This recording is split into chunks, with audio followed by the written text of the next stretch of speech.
It's been quite an age on this program, but one thing stands out. My guest today on Book Chat is an excellent communicator. People make the mistake to think communication is about speaking good English. That is false because you can communicate even without saying a word. What makes Dr. Richard Ikiebe special is that he communicates to you from a good place. You can tell he means well even when he's firm. He doesn't speak to tear down, he speaks to uplift.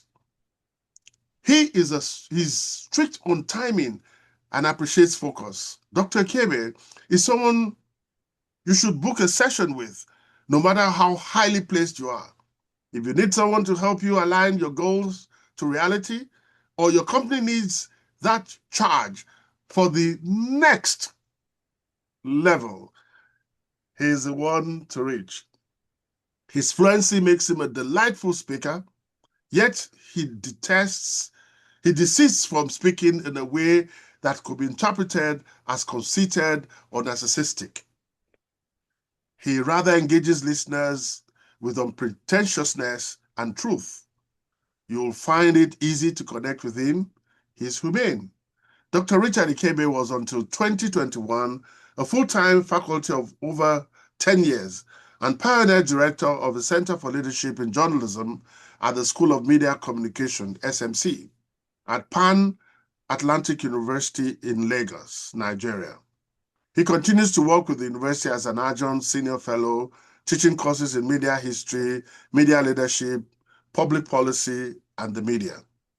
He currently he served as a chairman of TechPoint.ng, an online technology media organization and business day.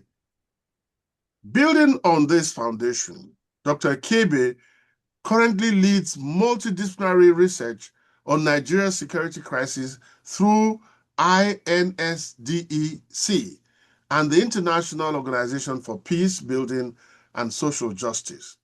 He obtained his doctorate in Communication and Media Studies from the University of Westminster, London, MA International Relations from Ohio University, and BA Journalism from University of Wisconsin-Whitewater. He has worked as special advisor 1998 to 1999 to the Chief of General Staff, Nigeria's military vice president, and as senior policy advisor to the Minister of Information from 1986 to 1990. A former chief executive of Nigerian American Chamber of Commerce, Ikiebe has served on boards of several companies, including as vice chairman of Cornerstone Insurance Company, PLC. I can go on and on because I have known this man nearly all my life. Followed him when he was writing in Daily Times to when he went to, I think, one of the companies, either Lever Brothers or so. I just have or Cadbury. I've just known him.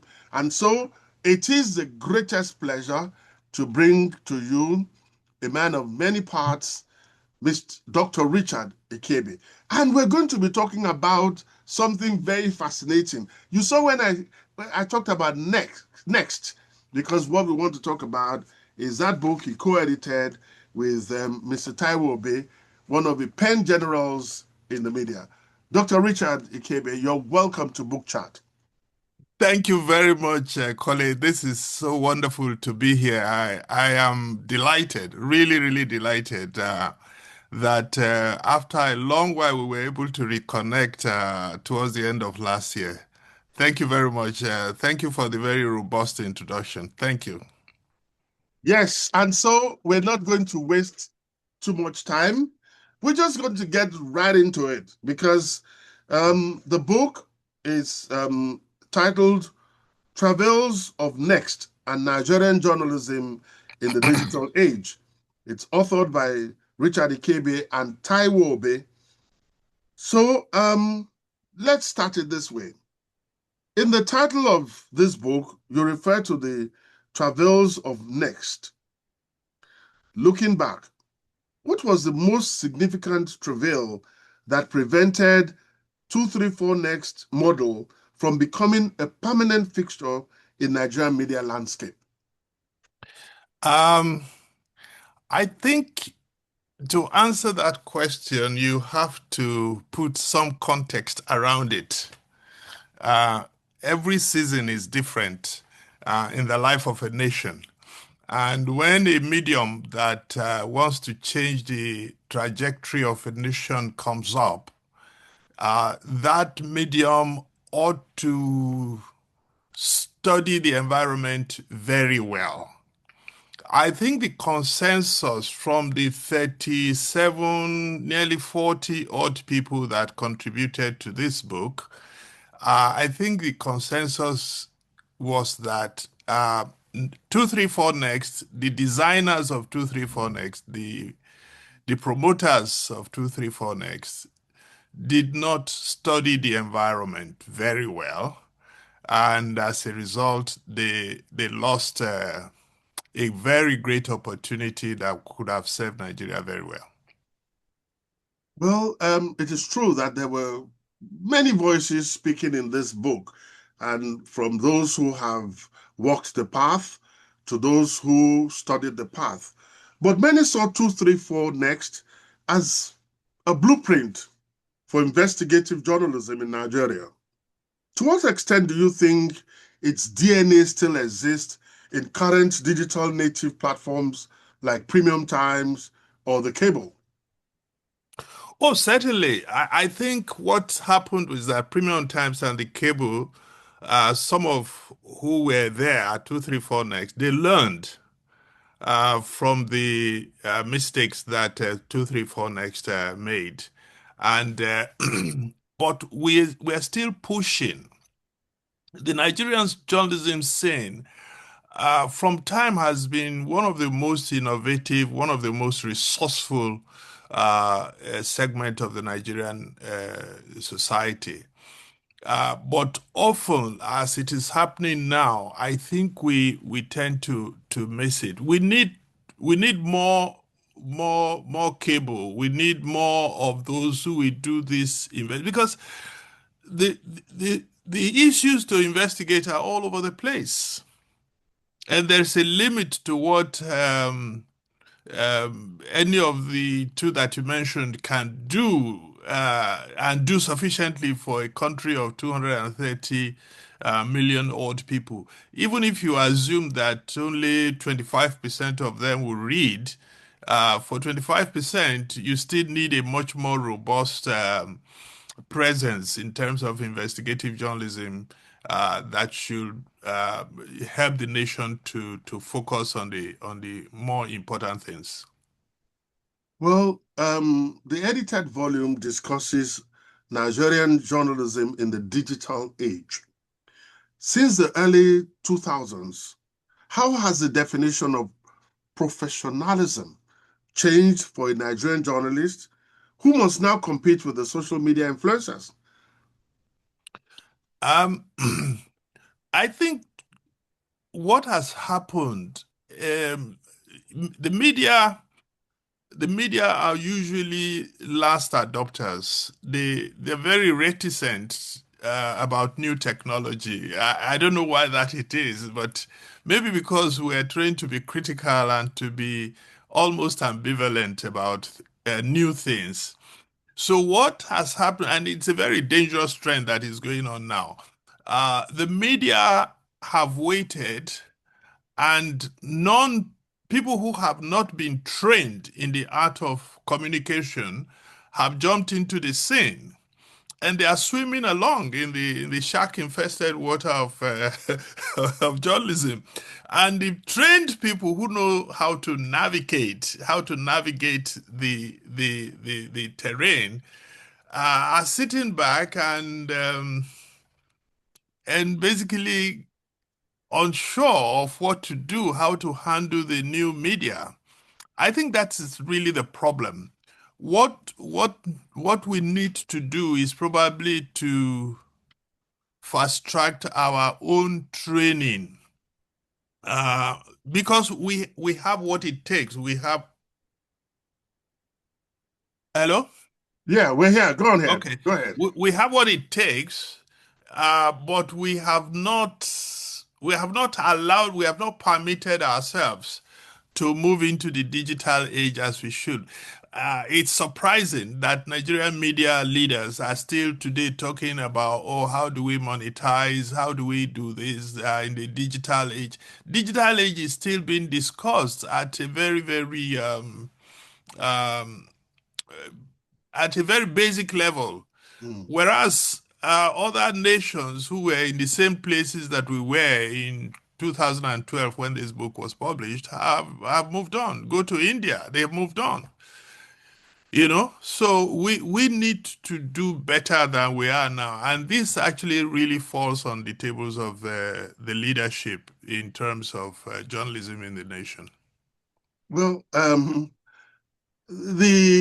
the edited volume talked about bankruptcy in a broader context. In your research, what economic model do you believe is the most viable for Nigerian newsrooms to avoid the travails of financial insolvency? And before you answer that, I have marked my own copy that Yes. on page 95, Dele Momodu had talked about, what he did to prune down staff and simply hire people that he needed.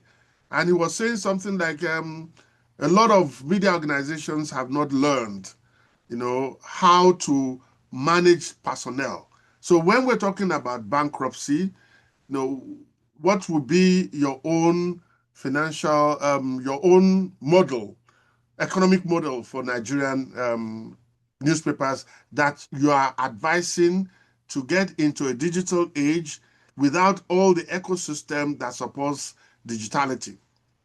Okay. I think the first thing that media leaders need to do is to relocate who their audience is.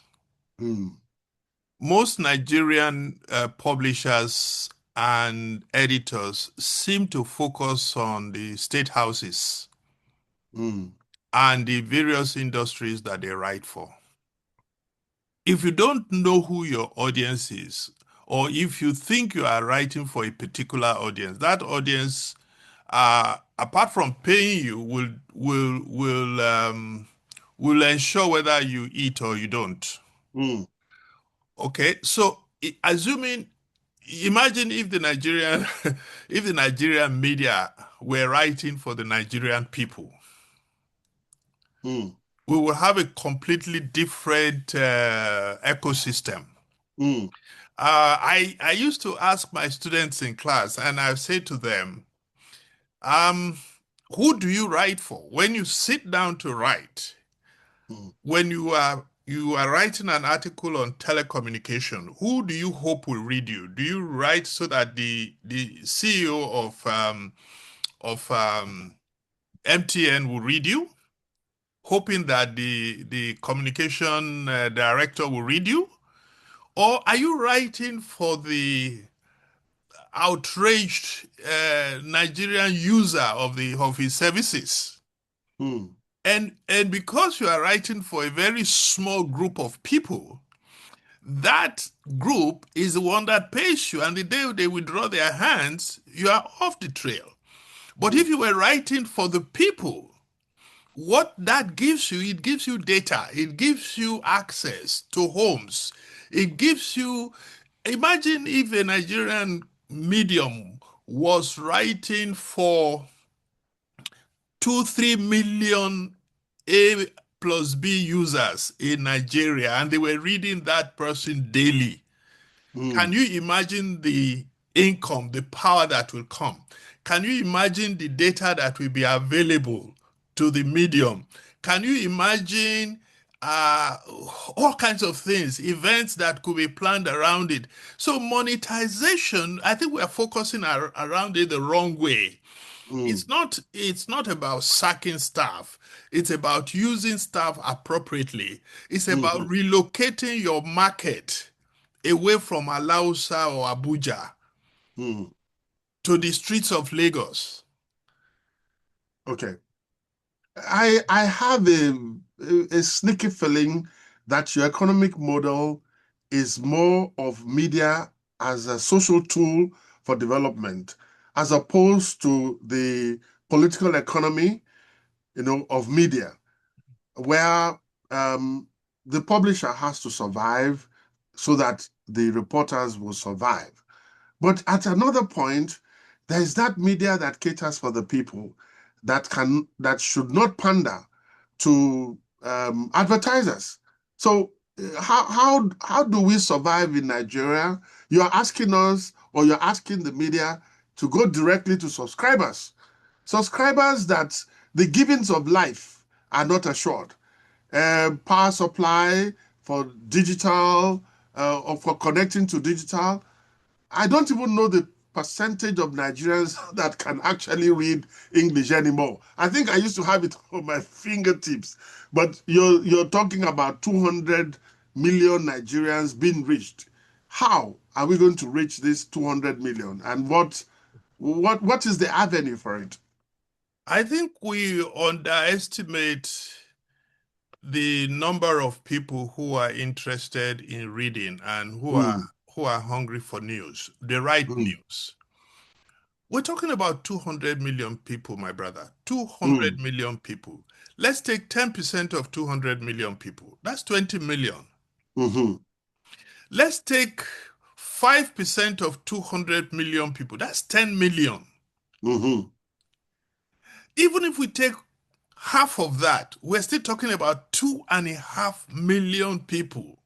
mm, We have not done the numbers. We're making the same mistakes that 234 next made. We're not looking at the numbers. We're not asking ourselves, let's take a medium that knows that, okay, I'm going to target 2 million Nigerians. mhm. Question number one, where is their watering hole? Okay. What is most important to them now? Mhm, Let's take, for instance, and say security and power are important to them. mm, And I now make myself as a medium their champion, their voice. I'm not pandering to Cadbury. I'm not pandering to um, to bottling company. I'm saying this is what Nigeria people, whether they live in Agege or whether they live in Okukumaiko or in Kano, wherever mm, they live, this is their need right now, and I'm going to pursue it and make sure they get it. mhm, I worked in the Daily Times in the days when we didn't let a story die. If Bolagbo Ogunsobo was pursuing a story on a Sunday, you can be sure there will be a part three, a part four, a part five in the next 4 weeks coming. mm, Different aspects of it will show up. We don't stay with stories anymore. Now, if we do what I'm saying, two things will happen. One, the people will look for us. Advertisers know that the people read us. So we are not the one going begging the advertiser. The advertisers are the people coming to us because they mm, know the people read us. Whether print or digital or broadcasting, whichever medium we choose, we will find out the people will follow us. Now I dare say that resourceful as the Nigerian media is, we are basically stranded. mm, mm. I believe that. But you talked something about Bola about doing a story, part one, part two, part three. But with the rise of that new culture of instant news, do you believe high quality, long-term investigative journalism can ever be truly profitable in Nigeria? Or Yes, must I it do. always be donor funded? No, I think, you see, go back to history, Kole, you will then see that where we made a mistake, or rather where we could have used the opportunity to decouple ourselves from the political class, we didn't. Uh, Go back to the 40s and 50s, maybe even earlier. Tribune was 49. Before Tribune, Daily Times was 1926. between 1926 and 1949, there were all kinds of publications. Fast forward after 1949, you had a Citizen, then you had New Nigeria, then you had Sketch and all those other. Now, what was common to all these papers is that they were funded by political parties. Mm-hmm. So the Nigerian journalist was trained on freebies. Mm-hmm. They were fairy, they were demanding, they were change agents, but they were trained to wait for handouts from their political owners. I think that was the biggest mistake we made. If we had, when in the 90s, during the Babangida Abacha Abdusalami era, if we had fully decoupled ourselves from those who want to control us, we would have gained our independence. We didn't gain our independence then. The few independent publications in Nigeria today are basically doing it on shoestrings Yeah. because they are still forced to look in the direction of um, Abuja, to go and get adverts, or some of the fairly well-to-do industries in the industrial centers of Lagos, Port Harcourt, and maybe even Kano. So we need to redirect. I say this all the time, that we need to redirect our attention to the people. It, take the issue of event management, event promotion. Mm-hmm. I am told that event managers are now charging for them to admit you to an event in dollars. Now, who has access to the people? The media does. Mm. Now, imagine if the media was serving the people, serving the people, serving the people, and they now says, we have Dr. Kole coming from America to give a big speech. If you want to come, just pay 100 naira and come. The place will be full. Mm. And who will collect the gate fees? Is the media. So I insist that we need to rejig our model. We need to go away from this over politicization of our income Mm. and do better. You Okay. see,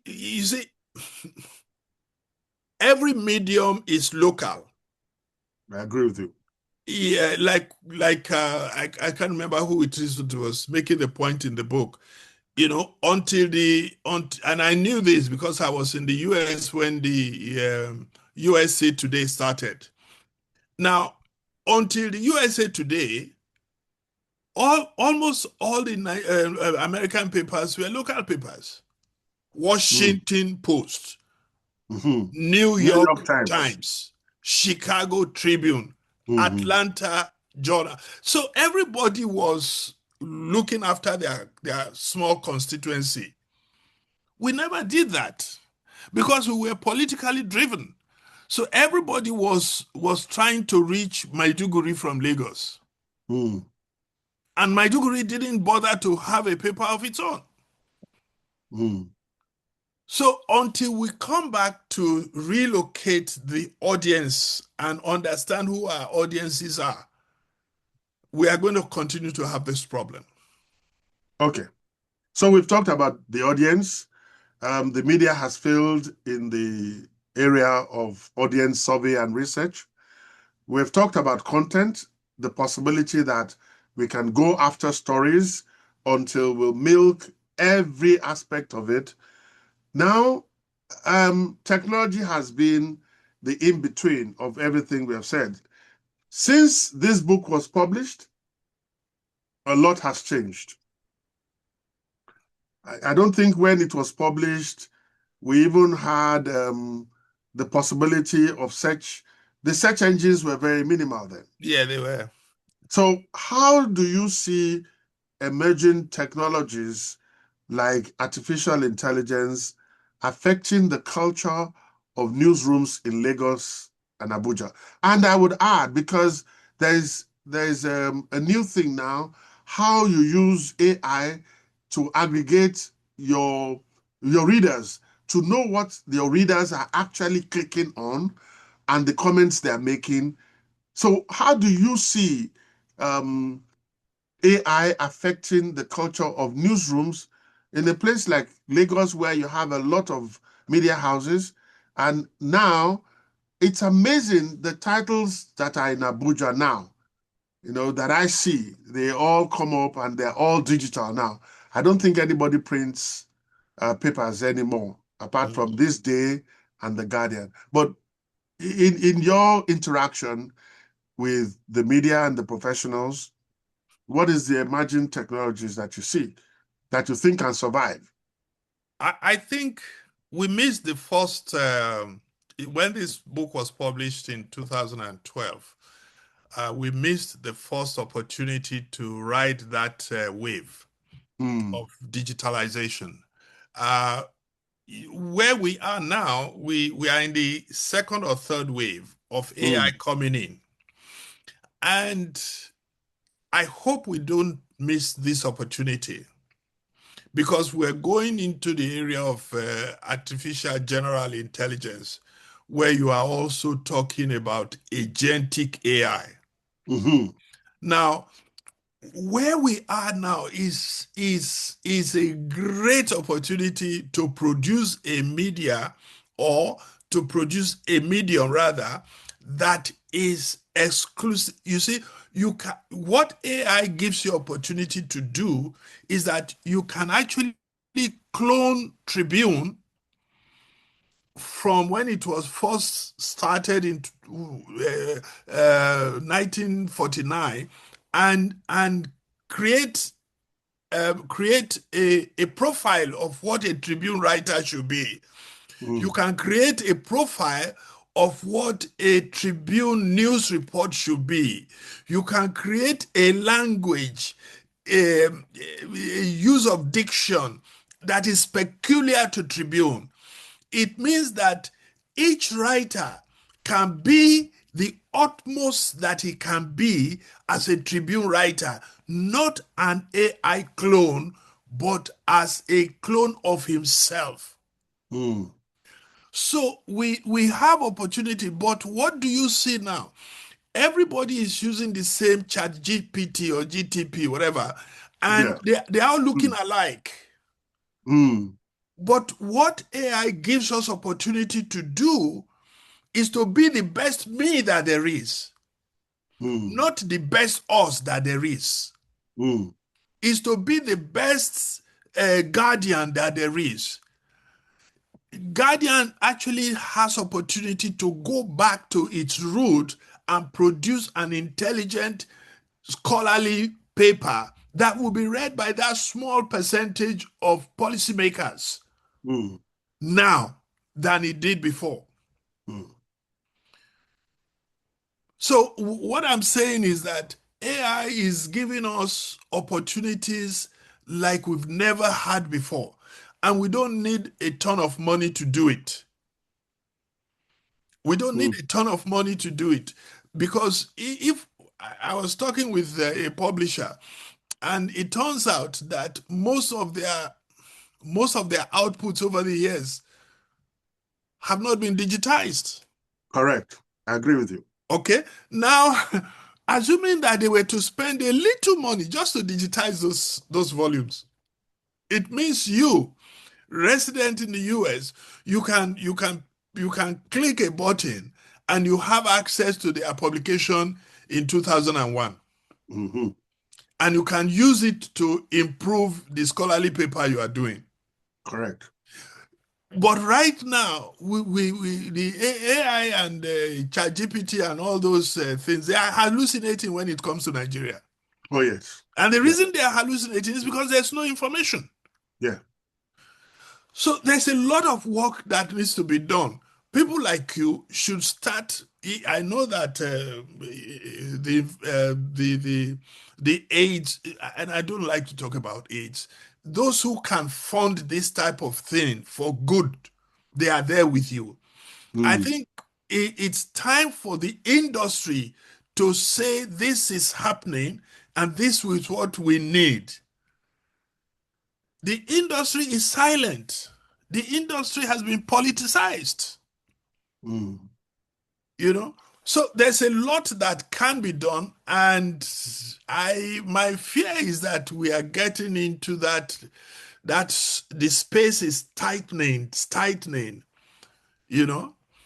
Premium Times is doing fantastic. Cable is doing fantastic. Business Day is doing fantastic, but they can do better, 10 times mm, better, and we mm. can have 10 more of each. I agree with you. No, my dream has always been um, to have the different artisans. I'm talking about the Road Transport Union to be called to conferences where they would be brought in to understand what the reporters have said about transportation and meet them face to face and then build on all of that. It's something that is totally after my heart to go to the Market Women Association with all the papers we have presented on markets and how it's affecting development, to reach out to them and take information that we can now feed into, our own technology that will work. But that is a story for another day. 2012 is a long time. I think most of the children born in 2010 are already having boyfriend and girlfriends. So if you were going to update Yes, this work today, yes. would you still use the word travails, or do you see a more hopeful triumph emerging in any sector of Nigerian media? Yeah, you will recall that the word travel was applicable to just one medium. Mm-hmm. But unfortunately, it also exemplified what the general Nigerian media was going through. One of the things we should have done at the beginning is to establish how this book came about, Okay. which you were very much part of. Mm-hmm. Um, these were the early days of LinkedIn. Okay. So, and Taiwo Taiwo Obey started a thread and invited all his friends to comment. And so it began. Yeah. I was teaching a class at the Pan Atlantic University, and one of the communication classes that I was teaching. And I said to the students, follow that LinkedIn group and let's see where it's going. And every week we will discuss whatever had been. And of course, it lasted for 6 months or thereabout. When I saw it petering out, I I called Taiwan. I said, "Come, I've asked my students to put everything that's been said on this thread together. Now, you and I are discussing it now because we took the trouble to make it a material, a physical book, Yes. and actually shows the how the digital and the non-digital have a meeting place. So Yes. the publications of books and non-digital material are not useless. Mm. But what we have not done very well is to manage the various twists and turns. So, but going back to your question, are we still in the same position today? Of course, we are not. What has changed? Unfortunately, let's begin with the Nigerian media scene. Not much has changed. Even the kids that we trained in 2012, which is about 13, 14 years ago, what did they do? They did not go to the newsroom. Mm. They went into social media. Mhm. And they went into working with organizations on how to manage their social media presence and all that. I meet a lot of them, and I'm shocked that very few of them went into the newsroom.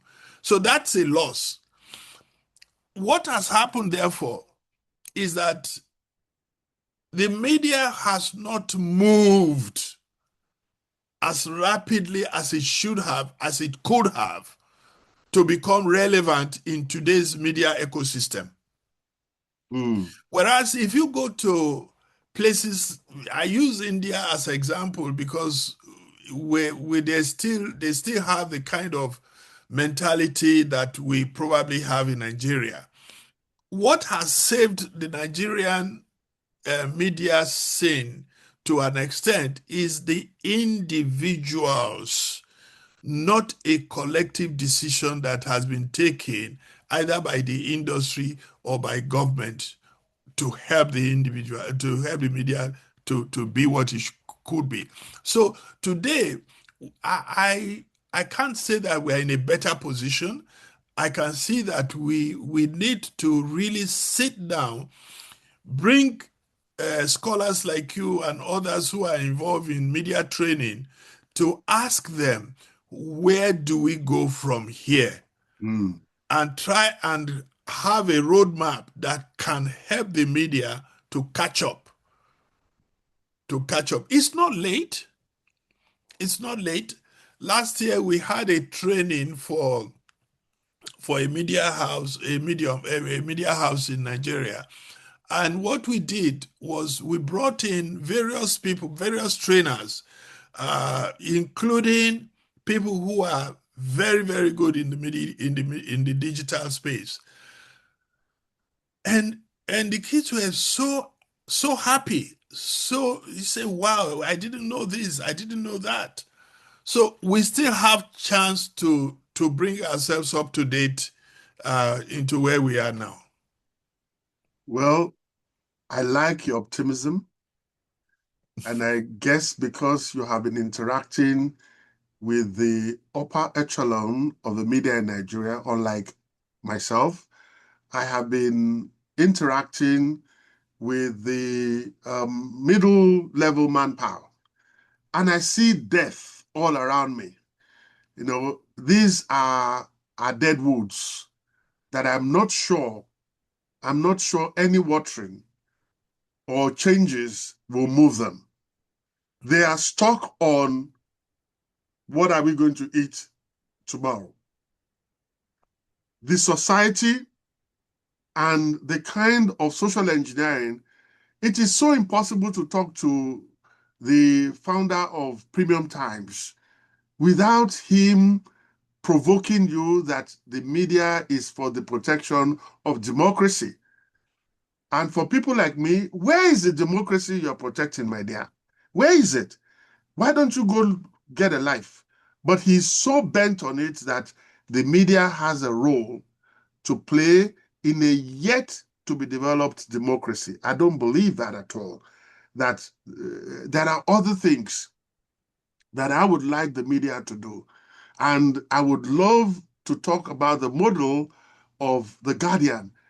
They tried not to employ people who were already in the system.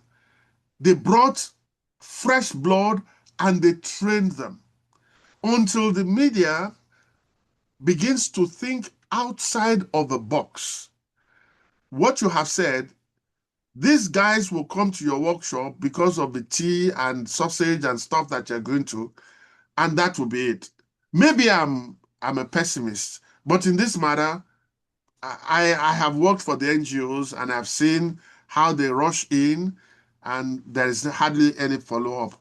But let me not poison your optimism. It will be one of those cardinal sins I would commit if I don't ask you to just comment on what you do now. This is a very interesting. You currently lead a multidisciplinary research on Nigeria's security crisis through INSD. Yeah, we call it INSDEC.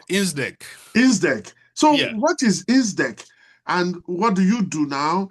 How do you navigate through all of the morass, corruption, ineptitude, inefficiency, and so on and so forth, to be able to get anything out? Yes. Well, yeah, going by my training, both as a journalist and lately in life as a scholar, uh, because my PhD was a research PhD, which meant that I was thrown into the deep waters of research from day one. And coming out of that, I realized that nations are ruled and governed by ideas. Correct. You still, if you check the American papers today, you will probably see a reference to Karl Marx. Hmm. If you check the British papers today, you'll probably see a reference to Karl Marx. If you now say today, maybe this week, and this guy has long been dead, Yes. but his ideas continue to matter. Believe me. Uh-huh. I think we lost it when we relegate ideas to the background. And I say narratives should be fought with narratives. Mm, So if somebody says this color is black, a researcher, a scholar should look at it carefully and say, "Excuse me, are you sure? Are you convinced? Are you absolutely sure that this color is black?" And so that is the discipline that we have brought into INSTEC. What we have tried to do is to ask questions. Why are they killing each other in the Middle Belt? Why are they killing each other all over the country? And what impact does security have on the progress of the development of the nation? And so we've produced quite a few reports on that. In one of the one, there are two of them that have been most received. One of and they've created a whole lot of um, um, responses. But the one I like to talk about more this day is the one we did where we were talking about giving a character, unraveling the insecurity in Nigeria is the title of the report. And what we did was to locate the character of insecurity in various parts of the Nigerian state mm, because we discovered that in 32, 33 states of the Federation, the military was in operation mm, in a country that was not at war. And that was alarming. And what that meant was that we were applying a military solution to the insurgency in northeast, northwest, north central or middle belt, and southeast, south, southwest. How? How when the insecurity in the middle belt is different from the nature of insecurity in the southwest? mm-hmm.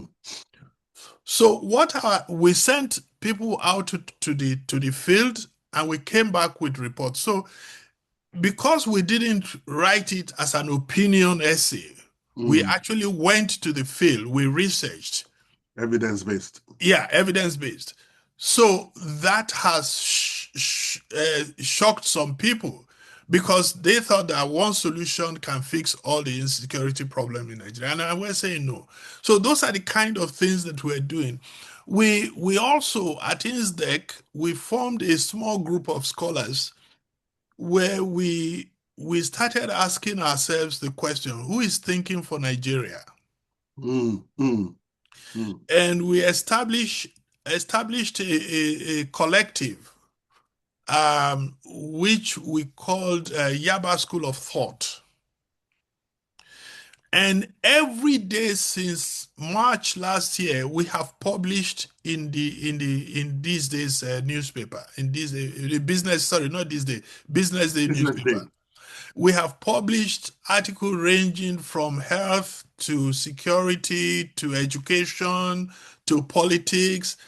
It's a group of about 12 of us, and each person, those who have articles, they submit it, the group looks at it, and then we decide send it over because we have an arrangement with Business Day to publish those pieces, and they've been extremely well received. Mm, So these are the kind of things that I'm doing these days. We try to say that those who want to believe that the Nigerian economy is improving, it has a life and all that. We said, well, we don't disagree with you, but please fix the insecurity problem. mm, But please fix the education problem. mm, Please fix the healthcare system problem. Please fix the energy problem. Now, I mm, have talked about four or five areas: energy, education, healthcare, security. If we can solve two of those problems, Nigeria will be a completely different country. But as you continue to pretend that insecurity does not matter, you are creating a major crisis that is waiting to happen. mm. Yes, of course, I agree with you. You suddenly just woke up in me the days of Professor Adedeji, when Nigeria used to have a long-term development plan, which was called the rolling plan. And because the military um, are so anti-intellectualism, I don't think that ever took off again. And the think tank that other nations have, we have not had them. The research and development that political parties in Germany would have, Nigeria does not have any of those. I have looked at the history of thinkers. You know, there was a time when people were paid to think for their nations. And that's exactly what brought about the universe in the university. You know, people of different groups coming together. But unfortunately, um, Nigeria is not a place where long term can work. It's called short termism. We got to do it, and the people must see it. Whether it is badly thought through, nobody cares because we have another election to win. Well, thank you very much for all you're doing, and I hope that as you speak and as you send these materials to Business Day, you're also collating the kind of reaction it is generating. Because I tell people I live in a world as a hunter and gatherer of texts. My forebears were hunters of animals and plants. I have made myself a hunter and gatherer of text. And in that wise, I hope that when you gather the materials, reaction to your paper, it gives a balanced perspective to what you're doing and to those who are reading you. Dr. Mm. Richard Ikiebe, I can talk to you forever, but we try to make this program short enough so that people would not lose interest. On Yes. behalf of all those who would watch this, I want to thank you very much for coming, and I hope that we can have you again, you Thank know, you. with any of your new publications so we Yes. could talk about it. You know, Yes. maybe with this now, the future tense would gain some traction and people will want to look for it. If I they were hope going to so. look for it, is there any possibility of getting copies to buy? Yeah, it's online. Okay, all It's right. online. It's online, but maybe that is what I will discuss with you separately Okay, later. okay. Um, Thank you very much for having me. I think we need more of this. I listen to podcasts by Atlantic there in the US, and I think what you're doing is very commendable. and I hope that it will be infused with life more and more to reach a lot more people. I believe, as I said before, that nations are ruled by ideas. I agree. And the media has access to those ideas. Whether we've been able to train them to solve the problem of our nation is a completely different thing. And that is what I'm all about. Everywhere I go, I try to get the media to help solve our problems and not make it more complex. Thank you very much. God bless you. Thank you very much.